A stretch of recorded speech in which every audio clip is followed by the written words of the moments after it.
Hi, everyone. I'm Vladimir Dutit. We are watching all the news happening in the United States and around the world. Check out these feeds coming into us from our affiliates and our stations all across the country. They're tracking news in their areas. If it is breaking live, we're going to bring it to you right here.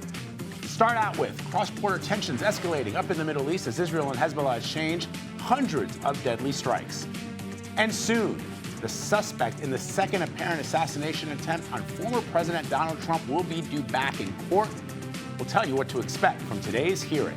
And a manhunt is underway in Birmingham, Alabama for the suspects in a mass shooting that police believe may have been a murder for hire. We are expecting an update from authorities in just minutes. This is CBS News 24/7.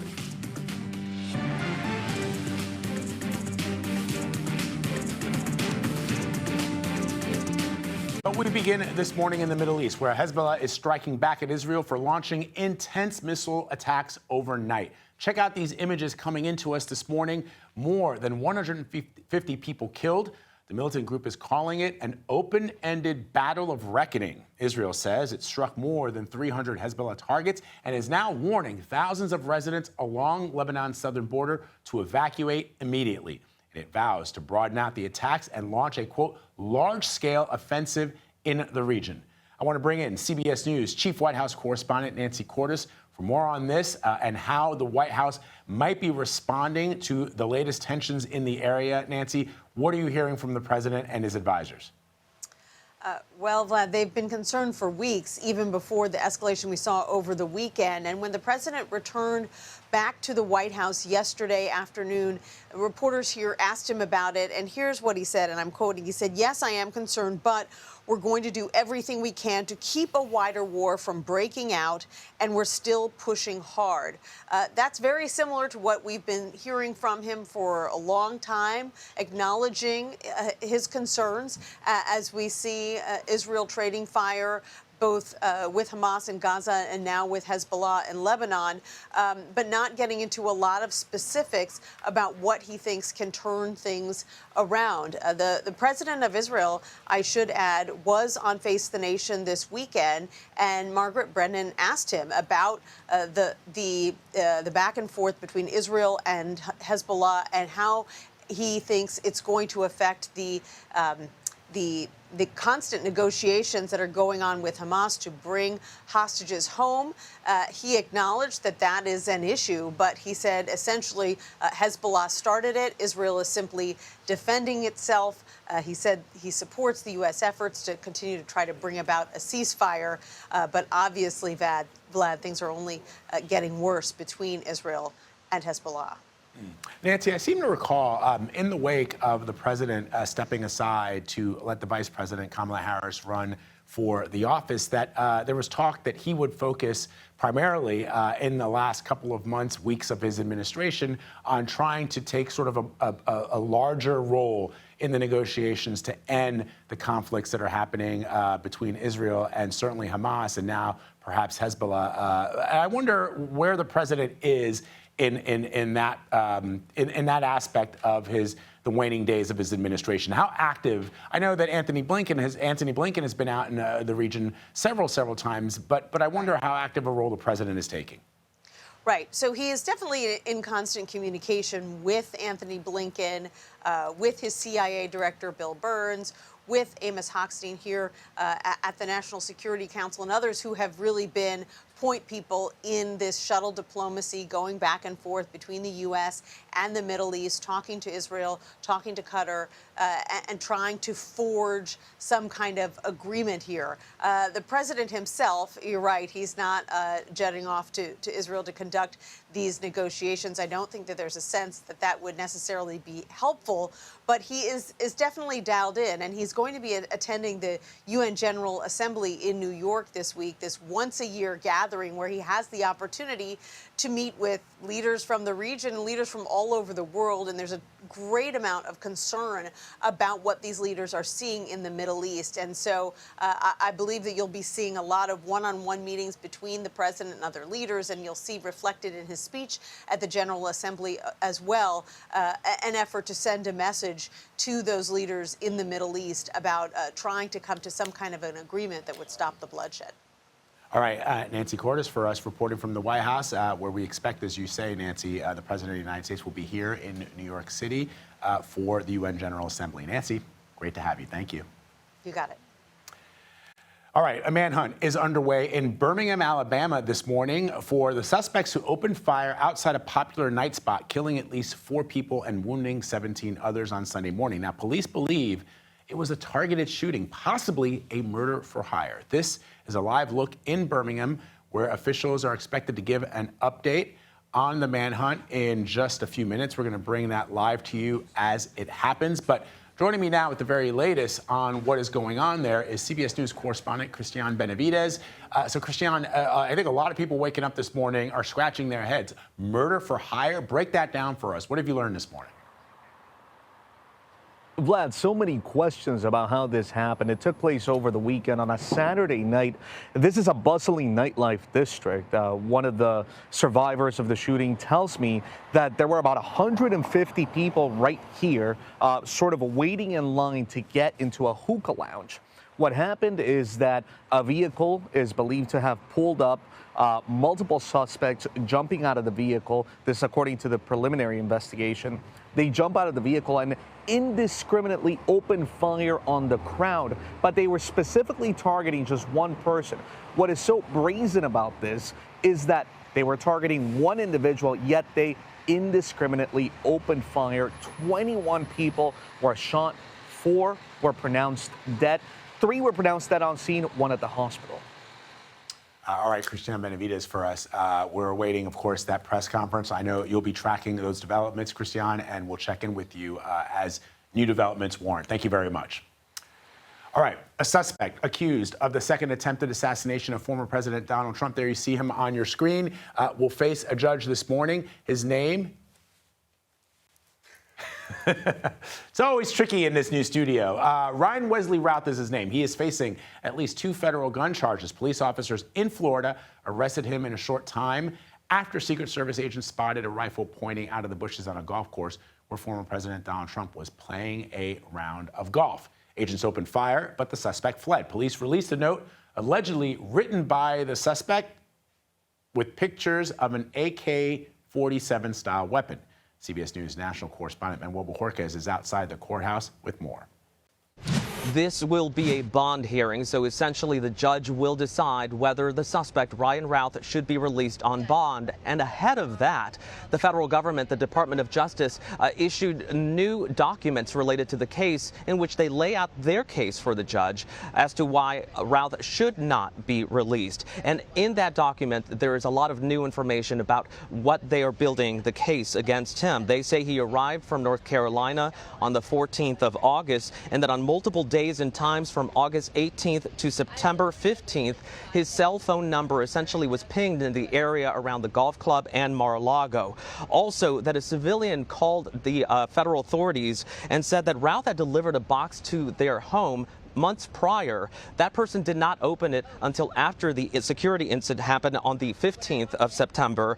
And there, according to this person, was a handwritten note that the prosecutors allege was from Routh saying that this was an attempted assassination. And he said, quote, "I failed you," and was offering $150,000 to anyone who can complete the job. Right now, Routh is facing 2 federal gun charges, but more charges are possible. Vlad? All right, Manny, thank you very much.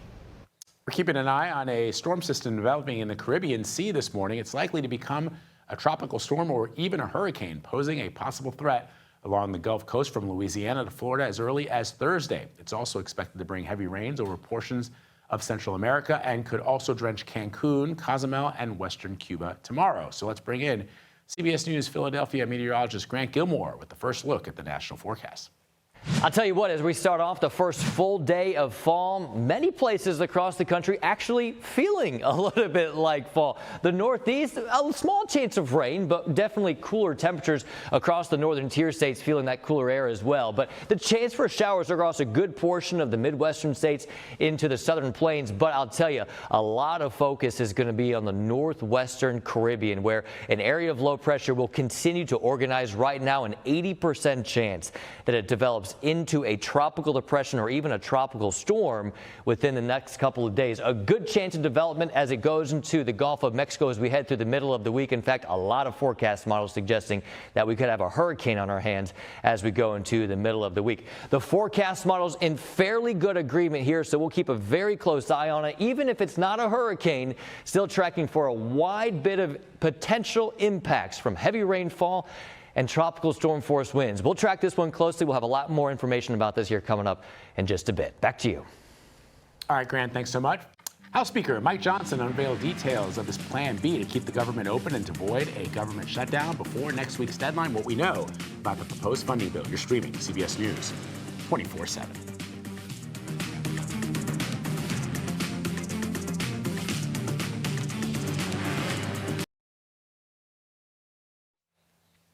Lawmakers have until next Monday to come up with a plan to fund the government and avoid a shutdown. Speaker Mike Johnson unveiled his latest short-term proposal after his first one failed to pass. CBS News congressional correspondent Scott McFarland joins me now with the very latest on the details of Johnson's plan. Scott, this stopgap, which will essentially keep the government open until December, how likely is that it passes the House? Overwhelmingly likely. The House and Senate Democratic leaders have both issued statements of support of this deal. That should pretty much be a silver bullet, Vlad. That should get some coalition of Democrats and Republicans facing tough re-election races, or those who just don't want to have this fight right now, to get together by mid to late this week to pass a bill that funds the government through December 20th. And that's going to be a mess, having a potential deadline that close to the holidays. And during a lame duck session of Congress, before the new Congress and the new president take over, potentially in the wake of a confrontational and contentious election, the prospects of a shutdown are much larger in December than they are this week. So, as you know, Scott, former President Donald Trump and Speaker Johnson had multiple meetings last week. There was some reporting out there that the president wanted the government shut down, believing that that would have a negative effect on Democrats. Clearly, doesn't seem that Speaker Johnson supports that theory. And during my conversations with members of Congress and congressional staff, Republicans very much believed they would own the political problem if there was a shutdown, in part because it was the Republicans in the House who couldn't pass their own bill to avert a shutdown last week. And also, during the last few occasions of this, Republicans took it on the chin. So it was those frontline Republicans, those in the contentious races from California to New York and in some of those battleground districts in the Midwest, who said, we've got to get this past us, or we have to get past it. This really has been a Congress defined by these sluggish efforts to avoid shutdowns. It's like trying to operate a Congress on dial-up internet. It moves slowly, it moves haltingly, it does not move fluidly.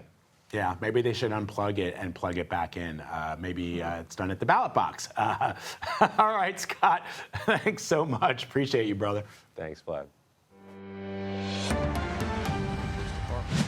All right, let's take you now to Birmingham, Alabama, where police are giving an update on the search for the suspects in that mass shooting from the weekend. Let's watch. We have recovered. 12 of the victims that were injured have been released from the hospital. There are still 5 that are currently in the hospital as of today. Our detectives have been out really since this occurred, working through the night and just talking to different people, gathering information. The FBI has offered some additional resources that will be in place later today that will help us connect the dots on some of that information, if you will. We're still receiving some surveillance video and other things as well. So really want to highlight some rewards that have been put in place. And so I'll let those individuals speak about that. So I'll let Special Agent in Charge Carlton Peoples from the FBI speak about what the FBI has put in place to assist the city of Birmingham in this particular case. Thank you, Chief, and good morning to everyone. As mentioned earlier, my name is Carlton Peoples. I'm a Special Agent in Charge of FBI Birmingham. First and foremost, our thoughts and prayers go out to the victims and their families as a result of this senseless act of violence. The FBI will continue to avail resources and assets, whether local, regional, or national, to assist our partners in addressing violent crime in our community. For example, to incentivize the public in coming forward with tips and information to assist law enforcement who are seeking additional information to further an investigation to keep the public safe. The FBI offers monetary rewards. As a result of the mass shooting which occurred in our community this past weekend, and the information and investigation to date, the FBI has announced a reward for up to $50,000 for information that to law enforcement, which leads to the arrest and conviction of the individual or individuals responsible for Saturday's mass shooting. If you, I want to repeat that, if you or you know someone who has information about those involved in Saturday's mass shooting, know that you can remain anonymous. Please call the FBI at 1-800-CALL-FBI, 1-800-225-5324, the Birmingham Police Department at 205-254-1764, or Crime Stoppers at 205-254-7777. You can also submit a tip online at tips.fbi.gov. We will continue focusing on sharing intelligence and investigative resources with our local, state, and federal partners, as well as building effective relationships with the community that we are sworn to protect. And the purpose of that is to ensure that we root out the most violent and heinous individuals that seek to bring violence to our communities and neighborhoods. Thank you.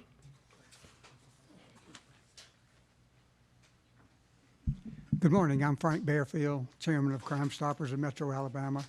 And previous to today, the largest reward we had ever offered was $25,000, which was for the cupcake matter that I'm sure some of you remember that. And we were very glad to pay that reward out. Today, we'll be offering $50,000 for any information that helps us solve this crime. They don't have to be convicted. They don't have to go to court. You don't have to do anything. You remain totally anonymous. And if you give us information that leads to identifying the persons responsible for this or the solving of this crime, you're going to get paid a great reward. It's a life-changing reward, and you're totally anonymous, $50,000.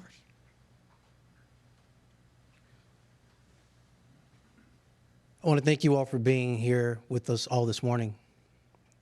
A couple things I want to do. One, I want to start with a thank you. It is a thank you to what this continued effort of partnership. One, to the FBI for not just leaning in with the investigation, but sharing with and presenting to our community additional resources in the form of an actual award up to $50,000 that will lead to an arrest and conviction from the FBI. If you were listening to Frank, I also want to thank Crime Stoppers as well. Theirs has a twist. It is to provide simple information that could lead to an arrest, as well as you can remain anonymous. I want to stress that. You can remain anonymous. It is critically important that as a community we come together in this moment. I'm reminded that standing in this room, I've presented before in front of many of you all, and there was an outpouring. There was not only a collective holding our breath, but I remember community action with the kidnapping of Cupcake McKinney. This requires one of those same type of moments when you have 22 citizens, 22 residents, 22 community members who have been shot in our community, where 4 unfortunately have lost their lives. We, the community, have to step up. That whole village approach that we saw, the unfortunate results, but we saw in real time. We saw the PSAs from the media. We saw community members coming forward, not only with information, but wanting to put it on their own cape. This requires one of those moments, because as a community, we cannot give safe harbor or shelter to people who want to just simply kill people. We can't give them cover. They should not feel safe in our community. They should not feel safe anywhere. And so you've heard it here from 2 of our partners. You can receive up to $100,000 if you have credible information that leads to, one, an arrest, and the other, an actual conviction. It's your time to step up, and we need you. There are a couple other things I want to state. As Chief has mentioned, several of our victims have been discharged. As I mentioned yesterday, this type of incident, this mass shooting, has a heavy toll on community as a whole, but nothing more harmful too than the emotional and physical pain of these actual victims. And so I've had a chance to speak to several of them, including some of their parents. One of our victims was simply in line with his friends celebrating his birthday. Was September 18th.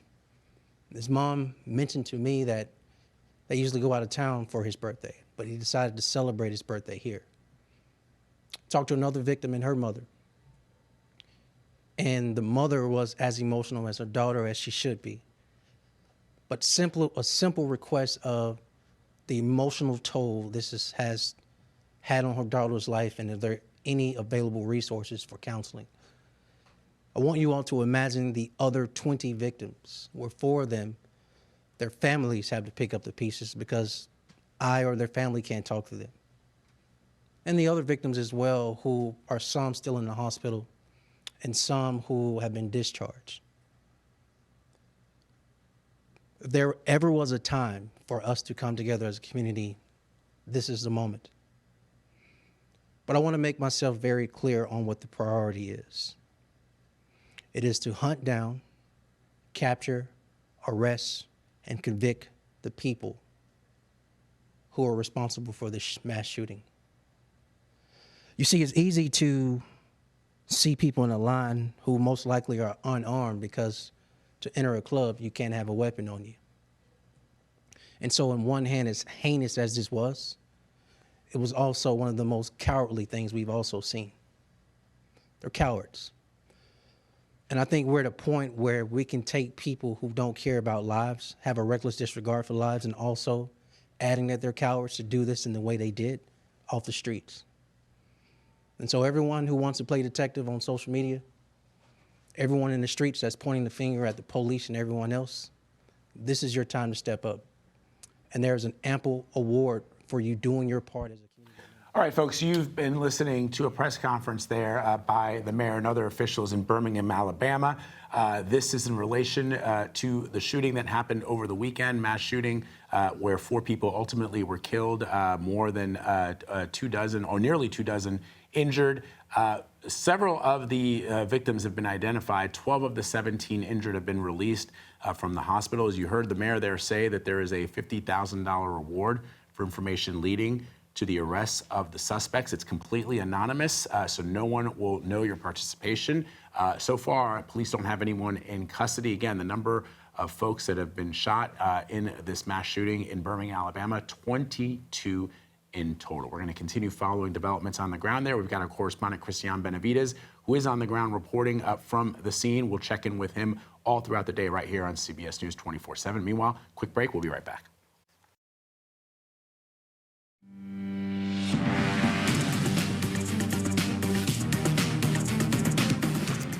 Here's a live look at some of the top stories we're following. In Georgia, students and teachers will begin returning to Appalachia High School today, 3 weeks after a shooting left 2 students and 2 teachers dead. Doors will open this morning for an open house. Classes will resume on Tuesday. School officials say there will be an increased police presence, additional counselors, and therapy dogs on site.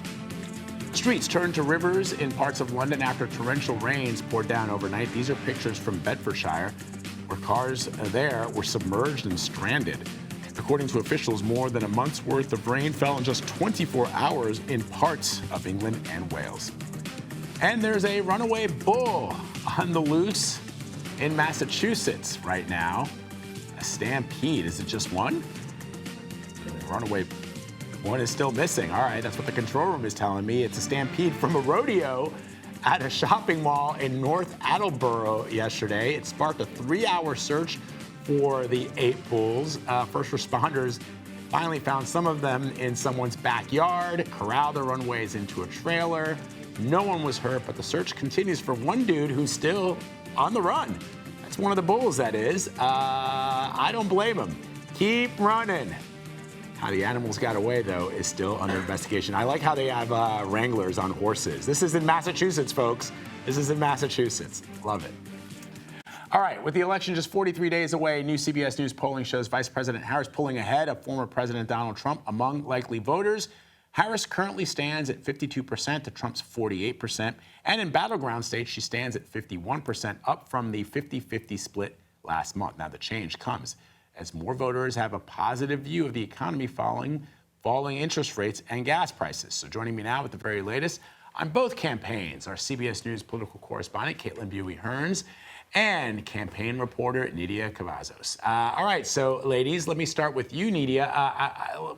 The campaign that Vice President Kamala Harris is running. Last night, the vice president raised $27 million at a New York campaign event. It's her biggest total to date, and I believe the number is one of the biggest in New York history. Why is that so important, so close to the election? How do we expect that she's going to deploy all of this money that she's raised since she jumped into the race? Good morning, Vlad. This was definitely historical for Vice President Harris, and it was $27 million raised from a single event. This was her fundraiser in New York, but we were there in the room when Harris was delivering her message to donors and to supporters, and we were able to witness that as Harris was delivering her remarks, her lines, and running through her policies and her pitch overall to donors. There was a lot of enthusiasm. So what this shows essentially translates into money, $27 million, but it shows that donors and voters continue to stand behind Harris and that her message is landing well. And in fact, this is what Harris told us after the fundraiser when we asked her for a response for what do you feel or what do you think about these $27 million? And she said that this to her shows that her message is landing to voters and that it shows that they also wanted change. And now we're going to continue to see, that this money is being put to use as she continues to campaign across battleground states. And it is what we're going to be seeing this week. She'll be campaigning in Pennsylvania. She'll also be in Arizona and Nevada at the end of this week. All right, Caitlin, over to you now. As you know, over the weekend, former President Donald Trump addressed his future if he does not win in November. I want to play a bit of what he had to say. If you're not successful this time, do you see yourself running again in 4 years? No, I don't. No, I don't. I think that will be it. I don't see that at all. I think that hopefully we're going to be successful. Caitlin, this is interesting because, as you know, the former president has been a major force in the Republican Party since his nomination for the presidency back in 2015. Has there been any reaction to a statement from party leaders? It is notable, Vlad, as you mentioned, he's been the face of the Republican Party for a decade. They are nominating him for the third time in a row to be the party's nominee. He, of course, could always change his mind. But what was significant about that exchange to me, Vlad, was that Trump never entertains the possibility of losing this election. And he kind of took the premise of the question there. So that was significant to me. He obviously hasn't accepted the results of the last election, and even in that ABC News debate a couple of weeks ago, he was given the opportunity to and declined. And so this was a little bit of a different kind of tone that he took in that exchange that you just played there, this idea of entertaining any sort of possibility about not winning this election. I can tell you, though, on the ground here in Pennsylvania, this is a key battleground state. He is making 2 stops here. Our new polling that you just mentioned shows a neck-and-neck race here. The 2 candidates are tied. So really the focus is on really spending a lot of time in these battleground states with just about 6 weeks to go until Election Day. All right, Caitlin Huey-Burns, Nidia Cavazos, thank you both. Appreciate it. All right, back to one of our top stories and the major escalation of the cross-border conflict in the Middle East. Israeli missile strikes in Lebanon have reportedly killed more than 150 people in one of the deadliest attacks in years. Israel says it's conducting more than 300 targeted strikes on Hezbollah, and the militant group has returned fire. I want to toss it over to our partners at the BBC. They are on the ground in Beirut. Let's watch. We had from the Ministry of Health here in Lebanon that the death toll has reached 182 people who were killed in today's assault on southern Lebanon. There are over 700 injured, and the number is likely to increase because the bombardment was still carried on throughout the day. Hospitals are on the run to receive and treat injured people. Even here in Beirut, some of the hospitals are receiving some of the injured. The country is on alert, and there is an emergency room here in Beirut that is preparing to help those who are injured and prepare for more, developments if and when happens. How big, Lena, is the area where the principal strikes are actually happening, just the geography of it? Well, basically, the whole tit-for-tat tension was happening in the borderline with Lebanon, with few villages across the border in the south of Lebanon. But today, they've expanded to a large swathe of territories inside Lebanon, and they've, stretched up north a little bit from southern Lebanon towards the north. That's why we are seeing a big move of people fleeing towns and cities towards Beirut, towards northern Lebanon, because they're fleeing for their safety. The number of attacks that took place today, the number of Israeli strikes against many civilian areas, residential areas, have been unprecedented in comparison to the last year since the tension and tit-for-tat violence across the border started. Let me bring in. All right, folks, we wanted to dip in there to our partners over at the BBC. As you can see, they have a reporter on the ground in Lebanon covering the conflict between Israel and Hezbollah. Israeli missile strikes have been some 300, have hit some 300 targets in Lebanon over the past couple of days. So I want to check in now with, what was that, Eric? Right. Let's check in with CBS News senior national security correspondent Charlie D'Agata, who is joining us now from the Pentagon here in Washington, D.C. So, Charlie, the Secretary of Defense, Lloyd Austin, spoke to the Israeli Minister of Defense this morning. What are the details of that conversation? Well, first of all, it's worth noting this is the fourth or fifth phone call that these men have had in recent days because of the escalation there. I've got the statement here in front of me. Receive updates on the exchange of fire between Israel and Iranian-backed Lebanese Hezbollah. It's really important there. He expressed his support for Israel. This is the kind of language we've been hearing over the past few days, but this is where it becomes important. The Secretary made clear the United States remains postured to protect U.S. forces and personnel, determined to deter any regional actors from exploiting this situation or expanding the conflict. And there are about 40,000 U.S. personnel in that region. It had been stepped up after October 7th and after what happened in Israel and the war in Gaza. So that forward-postured force remains there, not only as a deterrence against Hezbollah and Iran, but in support of U.S. forces throughout the region. So, Charlie, you're incredibly familiar with this conflict, incredibly familiar with this region. So, as you know, Israel has been fighting this war in the south for a year. Can it manage another, I won't call it a full-scale war in the north against Hezbollah, but it is difficult, no matter who you are, no matter what kind of country you are, no matter what your military resources are, to fight a battle on separate fronts. Just what are you hearing from your Israeli sources? Yeah, well, exactly, Vlad. You hit the nail on the head. It's really the definition of what a war would look like. Now, we know from the IDF they have sent in the 98th Division to northern Israel. These are commando units. They were deployed inside Gaza, so it's certainly a step forward in terms of that. But the general assessment here is if there's going to be a major ground incursion, as it were, that this is going to be a fight, not just what we've seen in terms of the escalation in airstrikes, up to 800 targets, the IDF has just said. 35 launches from Hezbollah today. They're starting to try to reach residential areas, according to the Israeli Defense Forces. So if there is going to be a ground incursion, the general sense here is they might be struggling. There will be challenges there. Command and control, logistics. It will be a prolonged war. There will be many, many casualties if that were to happen. So you hear repeatedly from this office, from this building, de-escalation. They're doing all they can. Part of that has to do with U.S. Military presence as a deterrent. Should Iran want to join in with what's going on here in support of Hezbollah? Obviously to support U.S. troops, obviously in defense of Israel, but they're all talking about a de-escalation because, again, the broad sense is Israel would struggle if there's going to be a major conflict, say a ground offensive, even a short incursion, in that region. Israel has made it very clear. They want to push Hezbollah back so they can stop firing these rockets into Israeli areas where they want to, they've had to evacuate 60, 70,000 civilians. They want to move those civilians back. You know, there's a lot of people in Lebanon have been pushed to the north too.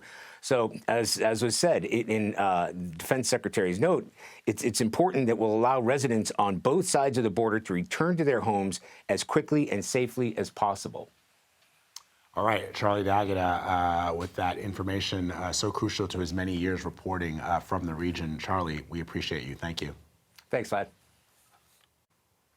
All right, officials are bracing for potential dock workers to strike along the eastern Gulf Coast. That could have major implications for consumer shipping across the United States. You know, that next day delivery that everybody knows and loves from Amazon, that could be in jeopardy. What you need to know next. You're streaming CBS News 24/7.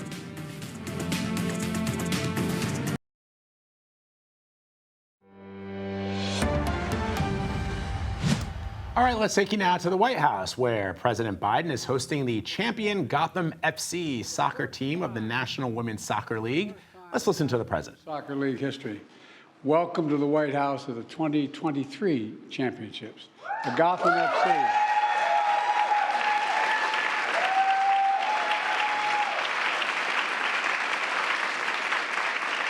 It's so good to be joined by so many friends from New York and New Jersey. Team owners, the Tisch family. There you go. God love you. We go back a long way. And led by Caroline. And the team, the fellow team governors and investors, Ed, as well as the great Sue Bird.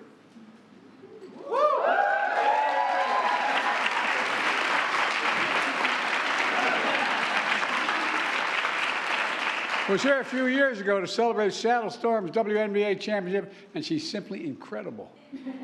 No, you are. There you go, man. I also want to thank the founding team owners, good friends of mine, the Murphys, and particularly Tammy, to continue this, to be the champions for women's sports.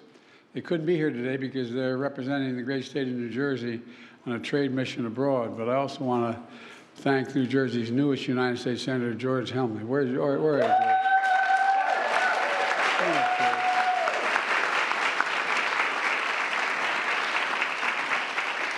George, you don't get to take the trophy home. And of course, a special thanks to the incredible players. You know,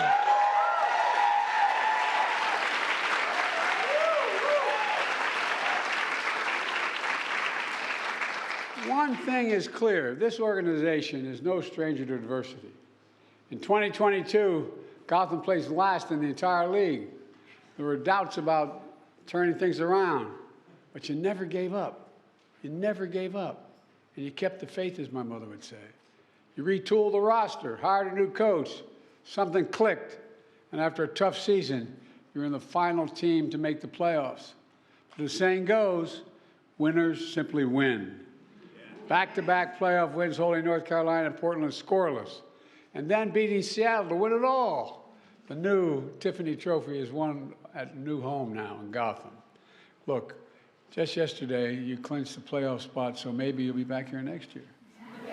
All right, you've been watching President Biden. He is hosting the Gotham FC soccer team at the White House. The president has a busy day ahead of him. He is meeting with the president of the UAE in the Oval Office, and then he will head right here to New York City for the UN General Assembly. Okay, the nation's supply chain faces severe disruptions if dock workers at ports along the East and Gulf Coast go on strike. A deadline is fast approaching. CBS's Tim McNicholas is in Jersey City, New Jersey, with the details and the possible fallout. Work at some of the busiest ports in North America could soon come to a halt. When my men hit the streets, from Maine to Texas, every single port will lock down. The union, which represents more than 40,000 longshoremen at 36 ports, including major hubs like Charleston, Houston, and Miami, is demanding wage increases as well as protection from job-killing automation. I've been fighting automation for years. They destroyed L.A.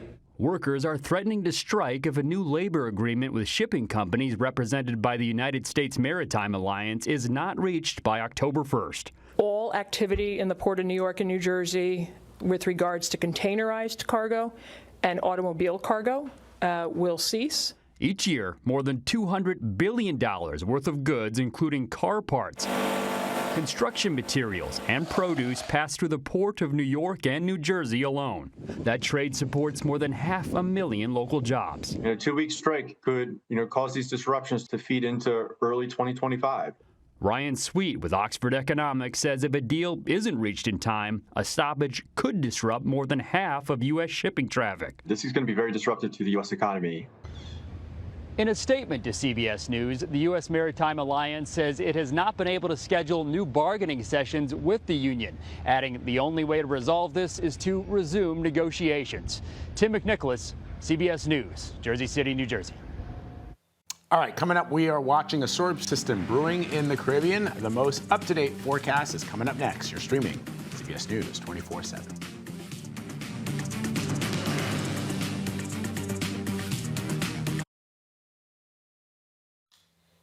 All right, I want to bring in CBS News Philadelphia meteorologist Grant Gilmore with another look at the national forecast. Grant.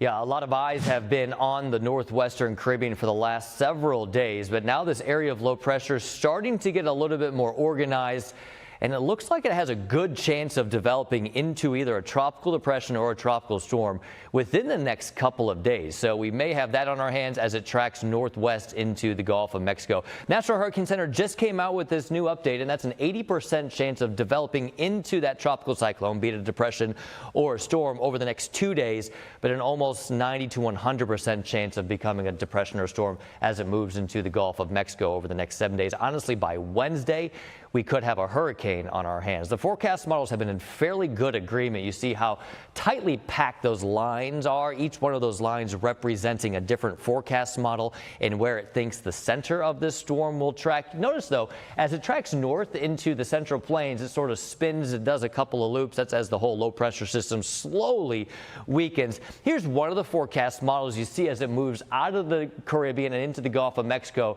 The low pressure system gets deeper and deeper. This potential hurricane gets stronger and stronger. Now, again, this is just one forecast model, but a lot of those forecast models in fairly good agreement. So we're looking at a pretty wide-ranging area across the southeast up into the Midwestern states that could see some moderate impacts from either heavy rainfall or some tropical storm winds, and then a higher threat and a higher risk of those potential tropical impacts there across the southeast and the northeastern Gulf states from the panhandle of Florida into most of Georgia, Alabama, and up into Tennessee. That'll be something to watch very closely as we head through the next couple of days as that low pressure system begins to develop and potentially strengthens from a tropical storm into a hurricane as we go through the next couple of days. In the meantime, across the rest of the country, keeping a close eye on some showers and maybe some severe weather across the mid-Mississippi Valley today. Meanwhile, seasonably cool temperatures in the northeast and cooler conditions also across the northern tier. Back to you. All right, Grant, thanks so much. This is an incredible story. A man living on the East Coast was reunited with his family in California 70 years after he was kidnapped. Yes, kidnapped. Luis Albino was only 6 years old in 1951 when he disappeared from a park in Oakland. A woman lured him away, and he was taken to the East Coast where he was raised by another family. He now has grandchildren. Albino's family never stopped searching for him. In fact, his mother kept the vigil in her house until the day she died. She was convinced that her son was alive and somewhere out there. So guess what? On Ancestry.com, an ancestry test finally ended the search after his mom died in 2005, 4 years ago. His niece took an online DNA test and found a 22% match to Albino. They reached out and later reunited, saying there were tears all around. He was also reunited with his brother, who was there the day that he was kidnapped. That brother has since passed. What a beautiful story, at least the ending. All right, an encore for CBS Mornings coming up next. This is CBS News 24/7.